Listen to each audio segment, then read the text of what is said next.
Gluconate को, calcium gluconate एक electrolyte replacement में भी हेल्प करता है क्योंकि कैल्शियम दे रहा है, एंड कैल्शियम सप्लीमेंट में भी एक ये इसका फंक्शन है, ठीक है, electrolyte replacement and calcium supplement.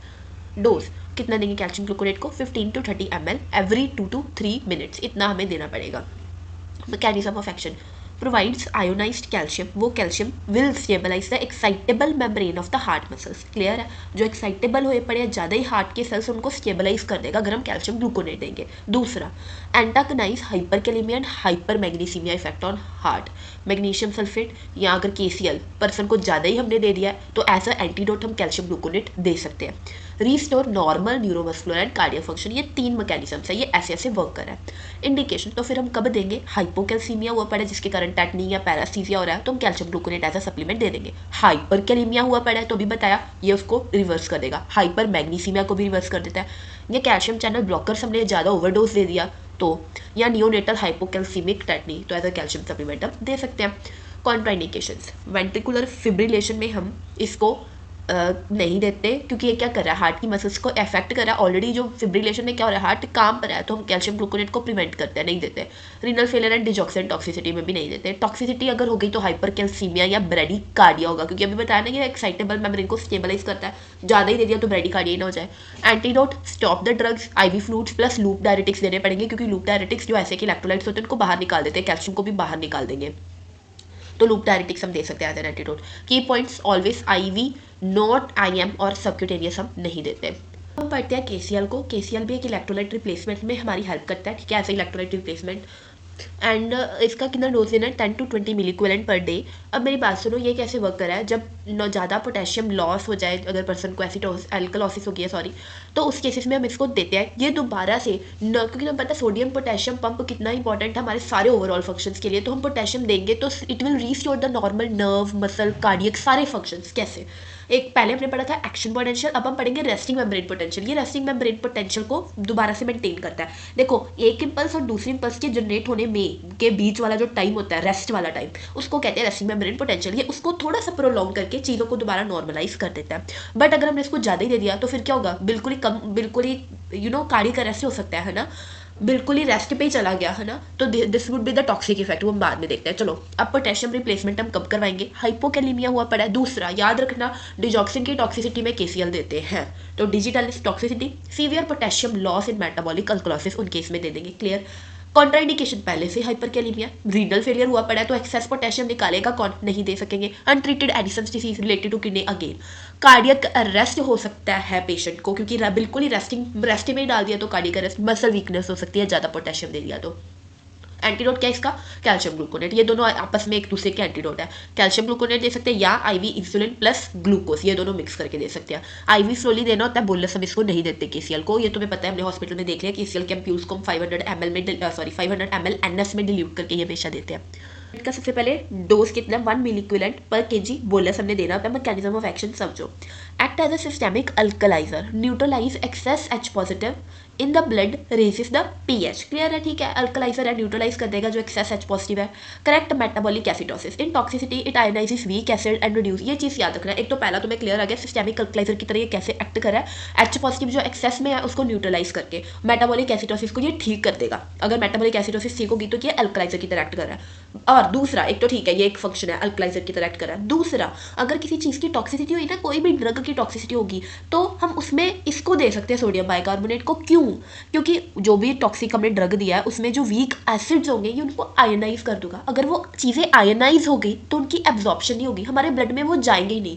ये चीज़ बहुत इंपॉर्टेंट है। कोई भी चीज़ की टॉक्सिसिटी हुई है, मतलब स्पेसिफिक चीज़ें होती है, कोई भी तो नहीं, तो उनके केस में हम इसको दे सकते हैं क्योंकि उनको आयनाइज कर दिया तो एब्जॉर्प्शन नहीं होगी। चीज़ें याद रखना, दो है, अल्कलाइजर कैसे एक्ट कर रहा है और एक ये इन चीज़ों में कैसे एक्ट कर रहा है, टॉक्सिसिटी में कैसे हेल्प कर रहा है। इंडिकेशंस, सीवियर मेटाबॉलिक एसिडोसिस हुई है तो ठीक है।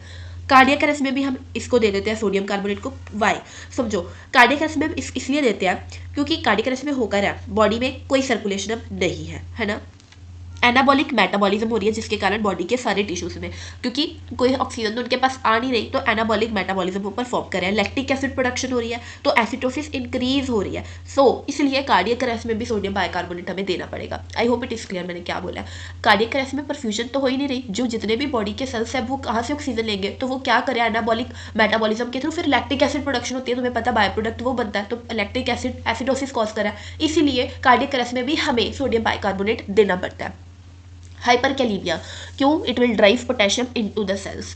ड्रग टॉक्सिसिटी समझ आ गया तुम्हें, रीनल ट्यूबुलर एसिडोसिस, सारी तरीके की एसिडोसिस में हम दे रहे हैं। एक मेन चीज़ याद रखना, कार्डियक अरेस्ट में भी हम देते हैं, इसको क्यों देते हैं क्लियर हो गया। कॉन्ट्राइंडिकेशन, मेटाबॉलिक रेस्पिरेटरी एल्कोलोसिस हुई पड़ी है तो हम देंगे नहीं, रीनल फेलियर हुआ पड़ा है ऑब्वियसली नहीं देंगे। हाइपोकैल्सीमिया में भी हम सोडियम बाइकार्बोनेट को नहीं देते because it can worsen the tetani.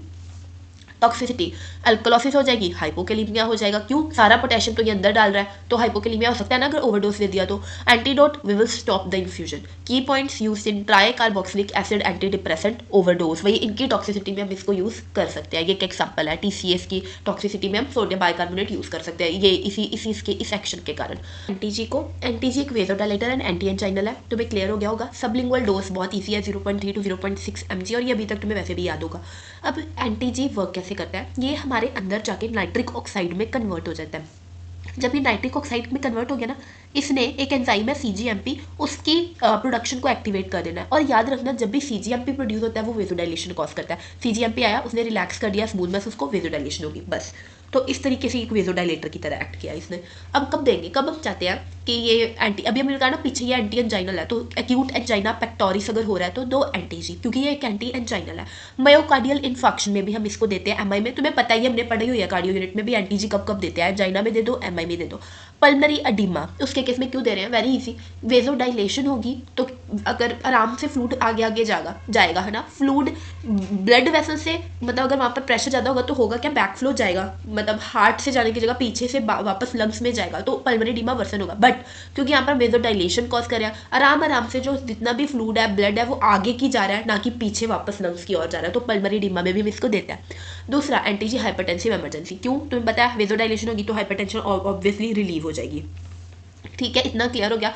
Pulmonary edema वाला कंसेप्ट क्लियर हो गया ना, क्योंकि अगर कंस्ट्रिक्शन हुई होगी तो पीछे को ब्लड जाने के चांसेस वापस से, मतलब लंग्स की तरफ ज़्यादा है। अगर डायलेशन है तो वो फ्लूड आगे आगे बढ़ता जाएगा, ना कि वापस पीछे जाएगा, तो पल्मनरी एडीमा में इसलिए देते हैं। दूसरा, अब यहाँ पर आ जो कॉन्ट्राइंडिकेशन, पूरी हाइपोटेंशन ही अगर हो गया है तो हम इसको देंगे, ये वेजोडाइलेटर है, नहीं देंगे। सीवियर एनीमिया, अगेन वेजोडाइलेटर है, उसमें ऑलरेडी वेजोडाइलेटर है, ब्लड अब और तुमने कम वो फ्लो कर रहा है टिश्यूज की तरफ, उसमें ऑलरेडी हीमोग्लोबिन नहीं है, ऑक्सीजन पहुंचेगी नहीं, उसकी स्पीड और कम होगी ड्यू टू वेजोडाइलेशन। तो सीवियर एनीमिया में हम नहीं वेजोडाइलेशन करवा सकते, बिल्कुल ही ऑक्सीजन डिमांड पूरी नहीं होगी टिश्यूज की। Raised intracranial pressure, I hope it is also clear. ICP increase है, तब हम इसलिए नहीं देते क्योंकि वेजोडाइलेशन कॉज करता है, ब्लड ब्रेन की तरफ और अच्छे से फ्लो करेगा, हम चाहते हैं ज़्यादा ही फ्लूड ब्रेन की तरफ जाए, ICP में नहीं चाहते, राइट। तो रेस्ड इंट्राक्रेनियल प्रेशर के केस में भी हम नहीं देते एंटीजी। Use of PDE5 inhibitors, that is phosphodiesterase, अगर ये वाले ड्रग्स आ रहे हैं तो फिर हम नहीं देते एंटीजी को साथ में। अगर ज़्यादा टॉक्सिक इफेक्ट इसका क्या हो सकता है, severe hypotension, headache and tachycardia. क्या कर सकते हैं हम एज एंटीडोट, कुछ नहीं, stop drug, give IV fluids. और इसका की पॉइंट्स क्या, चेक BP, अगर हाइपोटेंशन है तो फिर ही हमने इसको यूज़ करना है, अदरवाइज नहीं कर सकते, क्लियर है। गिवन इन हाइपरटेंसिव क्राइसिस, ये तुम्हें पता है। उसके बाद हमारे पास आता है नैलेक्सोन, ये तुम्हें पता है एक एंटीडोट है फॉर जितने भी ओपियोइड ओवरडोज होते हैं उनके लिए। So it is an opioid antagonist या एंटीडोट है फॉर ओपियोइड्स। कितना देना होता है हमने नैलेक्सोन को, 0.4 to 2 mg every 2 to 3 minutes, ठीक है। ये करता क्या, it will block the opioid receptors in the central nervous system. बस अगर रिसेप्टर्स को ब्लॉक कर दिया तो वो ओपियोइड अपने रिसेप्टर्स पे नहीं लगेंगे, तो उनका जो गंदा सा इफेक्ट आ रहा था वो नहीं आएगा। So this is how it will work.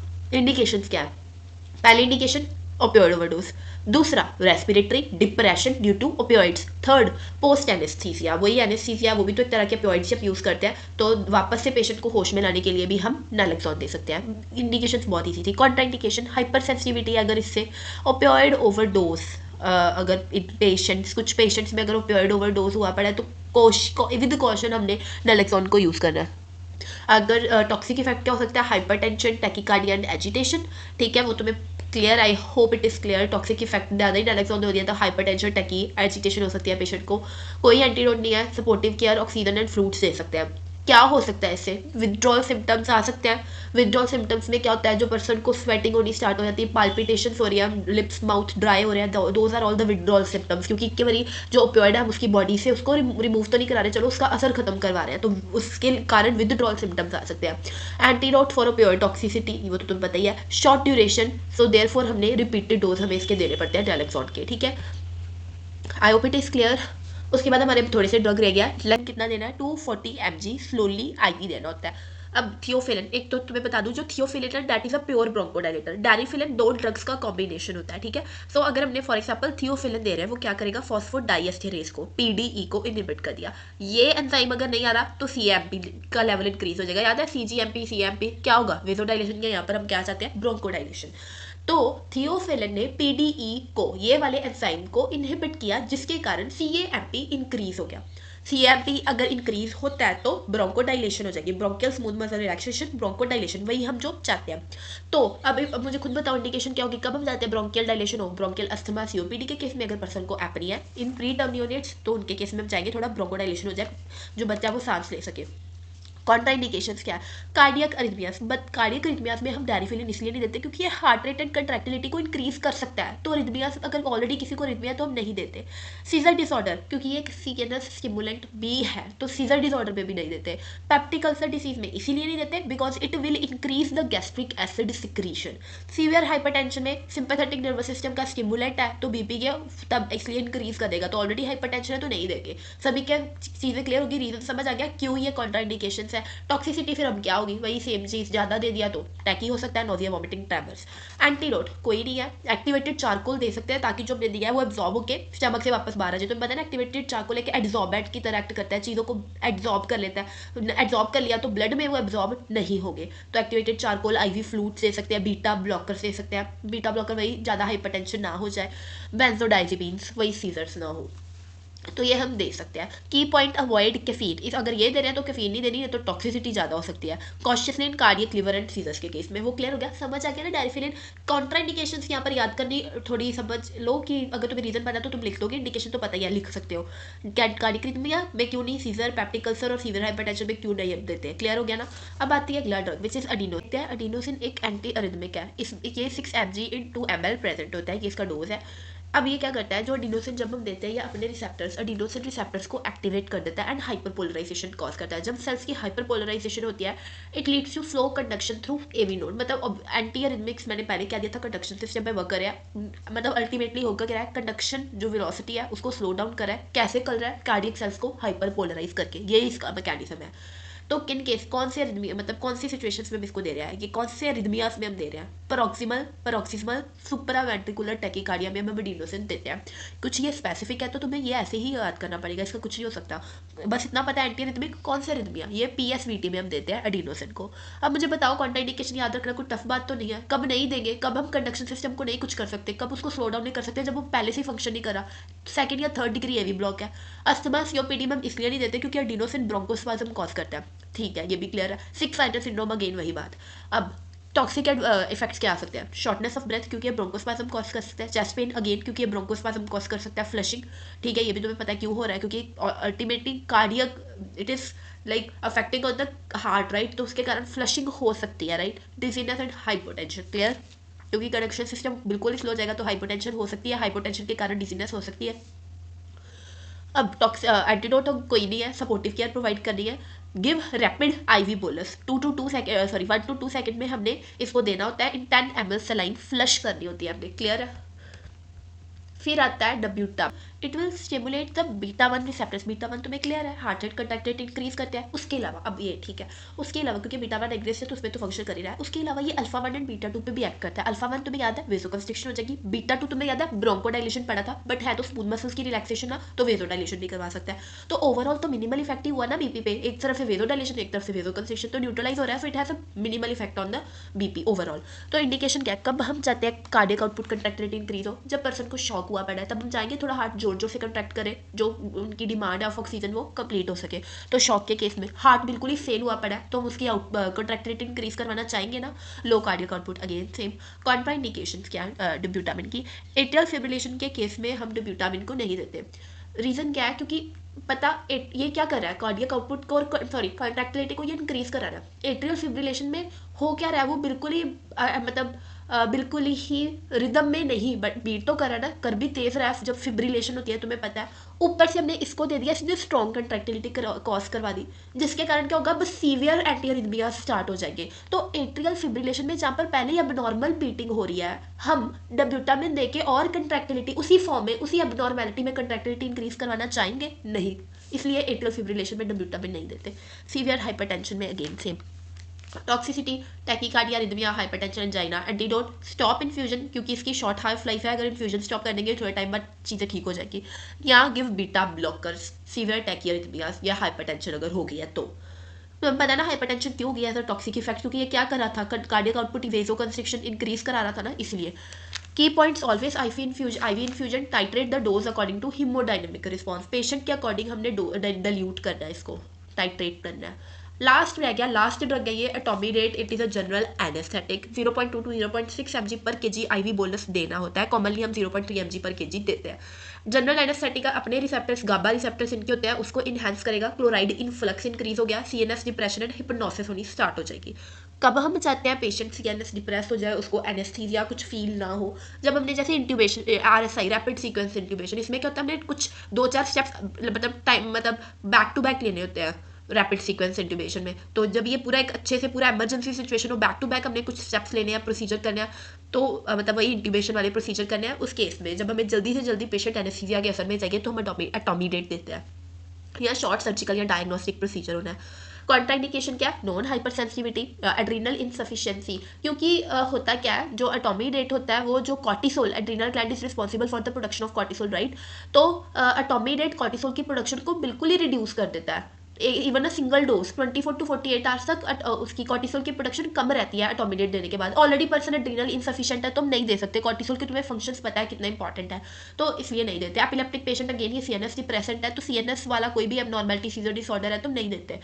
Adverse effect क्या होता है इसके, टॉक्सिक इफेक्ट, हाइपोटेंशन हो सकती है, ज़्यादा ही एनेस्थीसिया देते हैं तो सुने ना हाइपोटेंशन हो जाती है, रेस्पिरेटरी डिप्रेशन या एड्रीनल सप्रेशन। सपोर्टिव केयर देनी है, कोई ऐसा एंटीडोट नहीं है, maintain airway, oxygen, fluid and vasopressors if needed. And इसके की पॉइंट्स याद कर लो, use for rapid sequence intubation या शॉर्ट सर्जिकल या diagnostic procedures, avoid prolonged infusion, नहीं तो एड्रीनल सप्रेशन हो जाएगी। मैंने बताया कि सिंगल डोज 24 to 48 आवर्स तक कॉर्टिसोल प्रोडक्शन डिक्रीज कर देता है, इसीलिए। तो आई होप emergency drugs तुम्हें क्लियर हो गए। If yes, if these videos are helpful to you, then please like and share my channel as much as you can.